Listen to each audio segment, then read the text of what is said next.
Do you hear that? That's rain. That's right. It's raining outside. So I can't melt metal outside. But you know what I can do? I can open up my new Vevor melting furnace. Let's go. So we're going to cut the tape so we can open up the box and get right to the components for this metal melting furnace. The first thing I'm coming to when opening the box is the air choke. This is the valves you're going to use to control the air into the burner. And this is one of the two burners that you will need to connect to the furnace, and this is the second one. And now we have the handle. We will need to connect the handle to the lid so we can easily remove the lid from the furnace. Next, we're going to get into the body of the package, and this is where the entire furnace is. The lid is stuck into the top part of the foam packaging. And here is the regulator and the gas hose, along with the pressure valve. And inside this nicely packed furnace, you will find your number 12 crucible. Next, we will find our tongs. These are mainly used for the forging part of this furnace. Now we have refractory blocks or bricks. The longer one and the shorter one. The shorter one is for the furnace, the longer one is for the forge part of it. And lastly, we have the Vevor forge body. Now that we have everything unboxed, let's get right to assembling. And first, I'm going to start off by installing the handle to the lid. The screws are included, already fastened into the lid, so just remove those screws, attach the handle, and reattach the screws. This will require you to have a 5/32 Allen key bit in order to fasten these screws to the lid. Make sure there's no debris in the way of the inlet of the burners. And next we will install both of the burners to the furnace. Loosen up the set screws and press the burners in, and once they're fully in, tighten up the set screws. Now we need to install the air choke assembly. This is done by just pressing in firmly and making sure that it is flush with the burners. And then once flush, tighten up those set screws. Before connecting the gas pressure regulator, make sure the O-ring or the washer is inserted inside of that nut, and then fasten that down tightly. Here I am just demonstrating how to place the fire bricks into the furnace when it is in the forge mode or the furnace mode. Now that the furnace is fully assembled, it's now time to coat the ceramic fiber with a rigidizer. This isn't required, but I like to do that with mine. It makes the fibers last a lot longer. For this, I'm using something I purchased off of Amazon, the Simwool Rigidizer. It says on it that it is a hardening agent. It is a protective outer layer to the blanket. And it also has the instructions on the bottle. I'm going to be applying this with just a simple spray bottle. Before putting in the rigidizer, I already put in about 1/3 of just plain old water. And then I'm going to put 2/3 of the rigidizer into the container.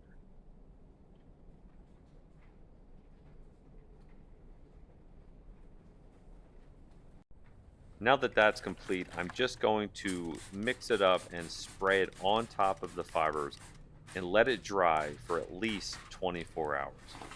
I'm just going to simply spray it on over and over again. I don't know if it really makes a difference on how saturated it is, but I actually did a lot of saturating of this fiber.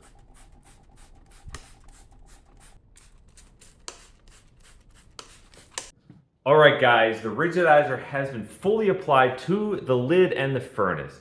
Now I have to wait 24 hours for it to dry and really stiffen up that wool, but I also have to wait for the weather to cooperate with me. So that gives me time for that rigidizer to stiffen up. And I'm really excited to use this furnace because it's not just a metal melting furnace, it's also a forge. You just tip it to its side and you could use it as a forge. So I do plan on getting into the forge community in the future, so I'm super happy to have this furnace. So in the next part of this video, you're gonna see me using this metal melting furnace. Alright guys, it's like a week later. It's been nothing but rain and wind, but the rigidizer is now stiffened up and it is time to finally use this furnace. So I'm going to first place the refractory brick into the bottom, following up by putting a piece of cardboard that will be placed between the brick and the crucible. This does potentially help the crucible from sticking to the block. Connect the gas hose to your propane tank and tighten that nut up tightly.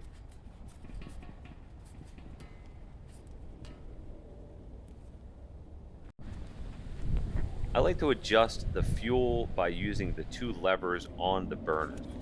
That allows me to open up the propane tank and open up the pressure regulator and just adjust it by the choke valves. I'm going to set this at 5 psi. So now it's time to light the furnace. I'm just going to put a piece of newspaper in there, light that on fire, and then open up the gas valve.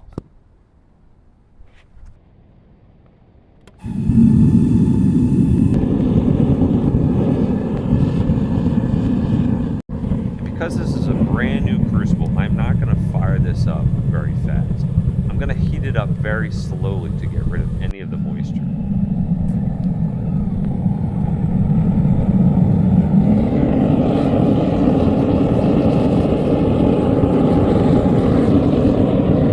It's been about 10 minutes and I think it's time to open up these fuel beds, both of them, and really get this fired up. The pressure did drop, so now I am going to bring it back to 5 psi. Alright, enough of me yapping. It's time to melt the fluid.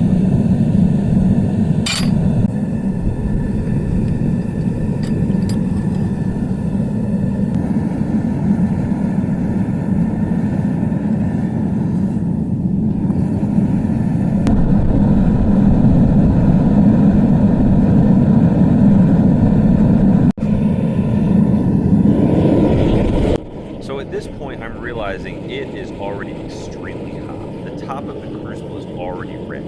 I don't really need that because I don't even have that much metal in the crucible. So I'm actually going to shut off the higher valve and just burn from the bottom valve.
Today I'm going to use my own crucible tongs instead of the one that they provided with the furnace.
Alright, so now I have it in the forge position.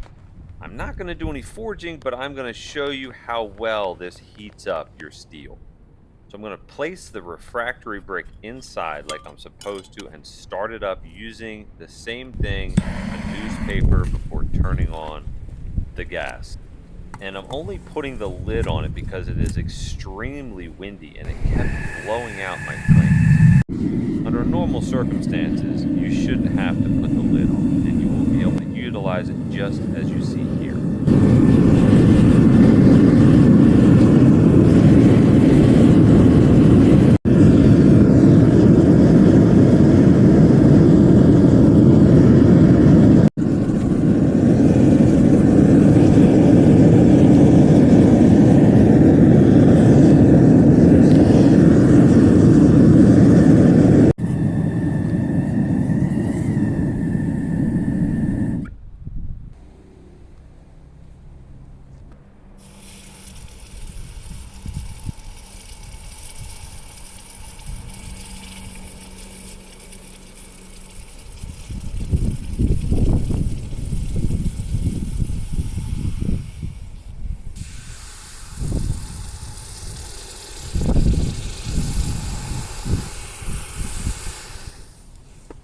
All right, guys, we got some solid aluminum bricks right here. Vevor furnace, 12 kg, hands down, perfect. Works excellent. I will tell you, don't use it on a windy day. The furnace you could use on a windy day. The forge, I wouldn't recommend it. You obviously saw that I didn't forge anything because I don't really forge. But if you subscribe and stay tuned, you will see some forging videos in the future. So if you guys are interested in a Vevor furnace, a 12 kg furnace/forge, check out the link in the description and stay tuned for my next video.